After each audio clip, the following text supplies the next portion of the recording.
Hello, aujourd'hui on va faire super simple, ça va être comment trader les meme coins, point.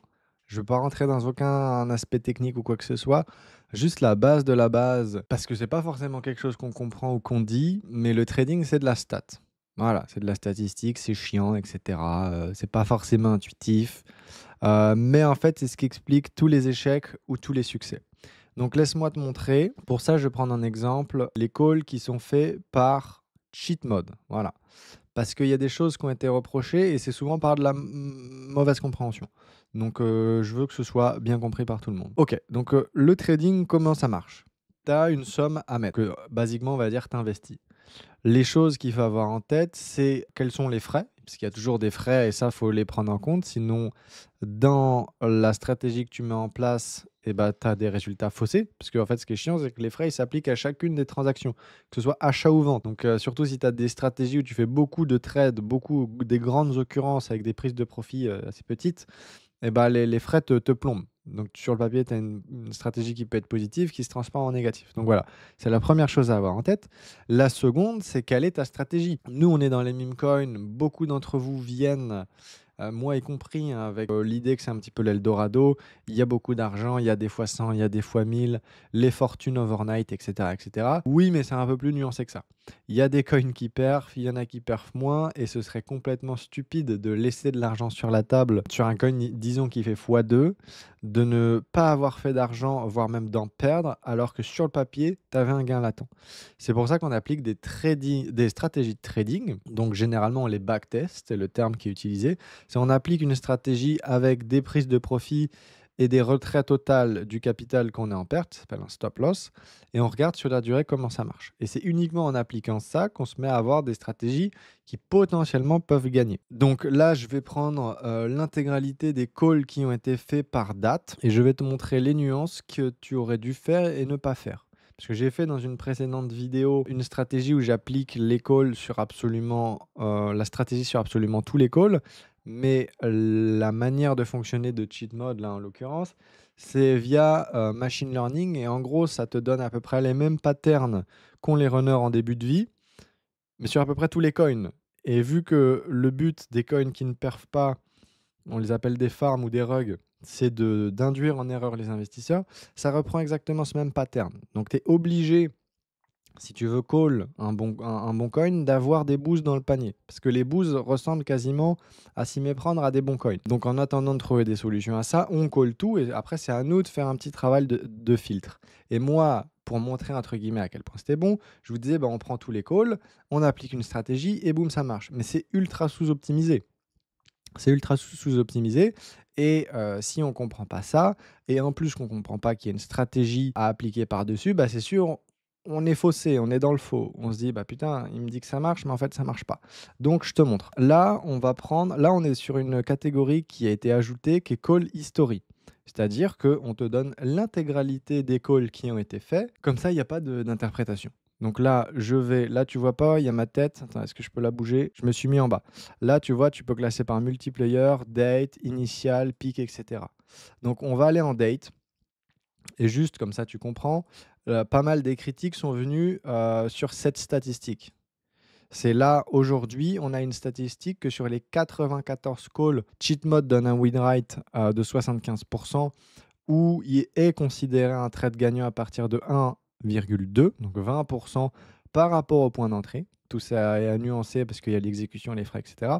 Mais en gros, les gens ils me disaient: ouais, ça marche pas parce que si on compte un win rate que les trades qui font plus de x2, donc là c'est 36%, plus 1, plus 4, plus 6. Donc là, il y a 5, là, il y a 6, il y a 11. Et 11 et 36, ça fait 47. Voilà. Il me disait 47% de win rate sur les x2.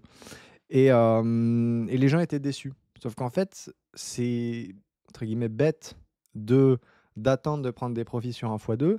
Et c'est bête, même si je l'ai montré, mais je l'ai aussi dit, de prendre absolument tous les calls parce qu'il y en a, ils sont super faciles à éviter. Laisse-moi te les montrer, je te retourne dans la catégorie date. Donc là, on est par classement, par date.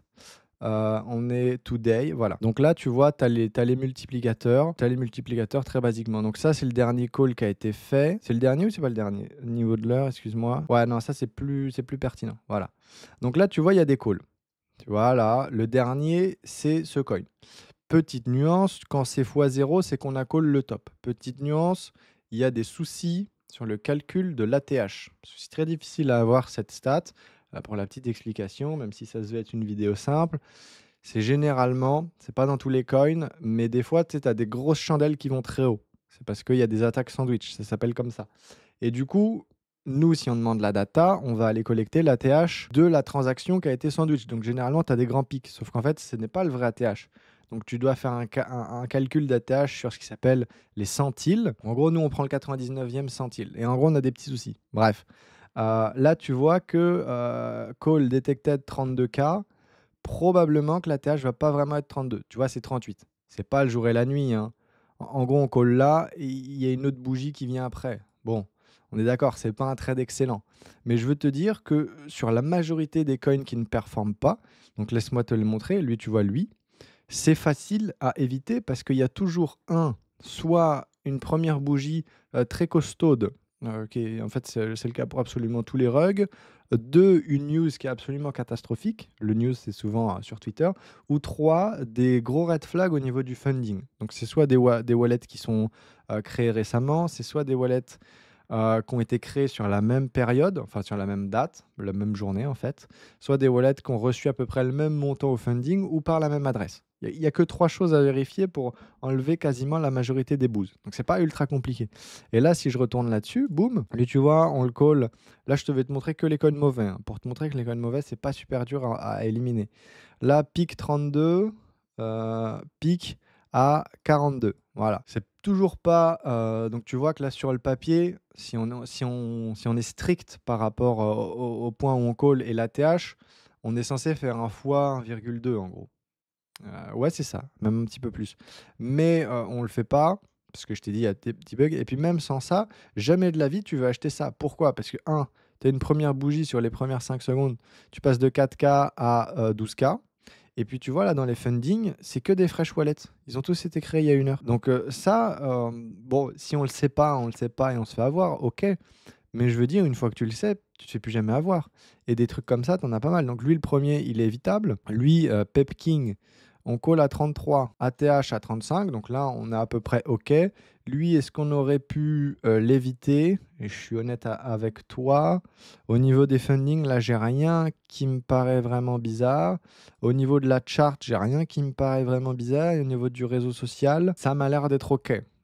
Donc lui, je te mens pas. Lui, sur le papier, moi j'achète. Donc ok, ça c'est une perte.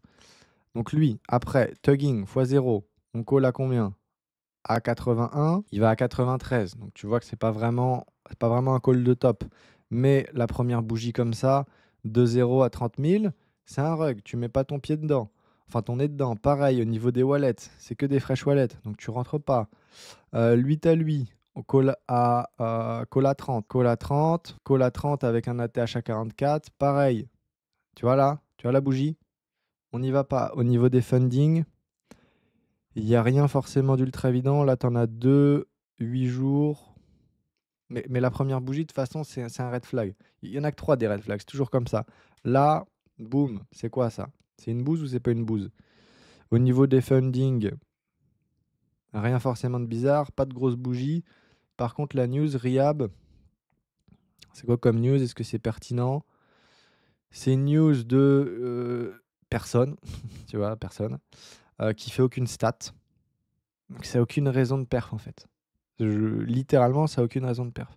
Et une fois qu'on raisonne comme ça, ben, on se met à voir. Donc là, tu vois, tous les petits zéros qui, je le redis, sont pas toujours des zéros. C'est pas non plus des folies, hein, mais c'est pas toujours des zéros.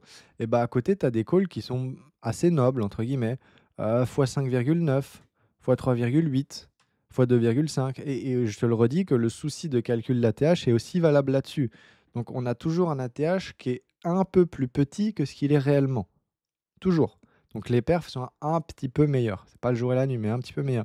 Et là, tu vois, x 3,8, x 2,5, x 17, x 1,6, x 3,8. Et après, certaines personnes ne peuvent pas forcément comprendre et se dire que bah, le seul coin qui valait le coup là-dedans, c'était peut-être lui, avec un x 17.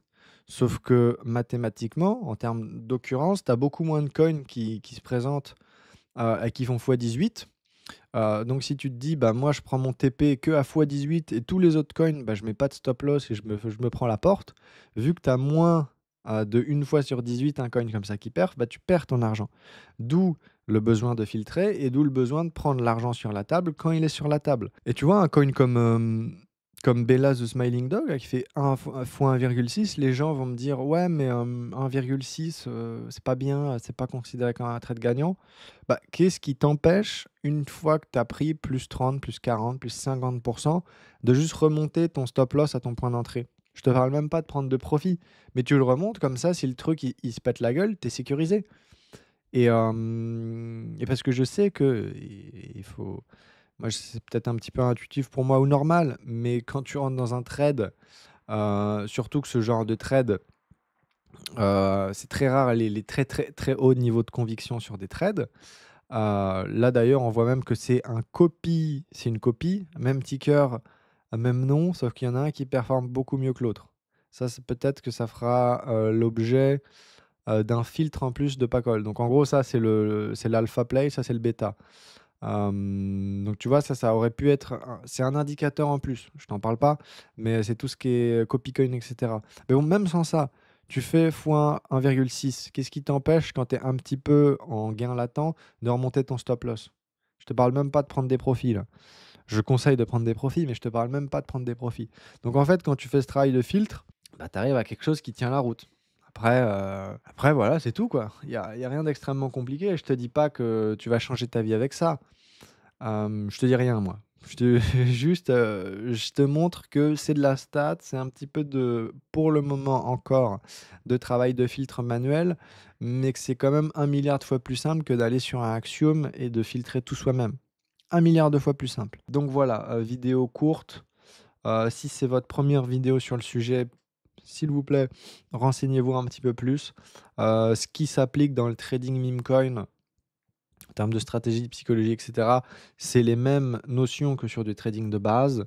C'est juste pas vraiment les mêmes outils. Comprenez ce que vous faites, en fait, tout simplement. Parce que sinon, bah, vous vous prenez un peu la porte dans le nez et c'est compliqué. C'est compliqué, surtout que c'est pas super difficile d'éviter la porte. Donc voilà, je vous expliquerai aussi, je pense, demain dans la vidéo, le mode de fonctionnement de l'algorithme derrière cheat mode, comme ça vous comprendrez un petit peu mieux pourquoi certaines choses bizarres sont call et surtout pourquoi globalement ça fait des bons calls, hein. Il y en aura qui me diront: «Oui, mais non, mais globalement, ça fait des bons calls». Donc voilà, je vous expliquerai demain, comment est-ce que ça marche, ce petit algorithme, les améliorations qui viennent surtout, de l'algorithme, parce qu'il y en a une qui arrive dans pas longtemps et qui devrait être sympa. Enfin, elle sera assurément sympa, je sais pas à quel point elle sera sympa, mais elle sera sympa. Et puis voilà. Et puis même sans ça, si, tu connais rien à rien, il y a une partie learn où en gros, bah, il y a tout qui est dit. Donc voilà. Merci beaucoup et puis à très bientôt.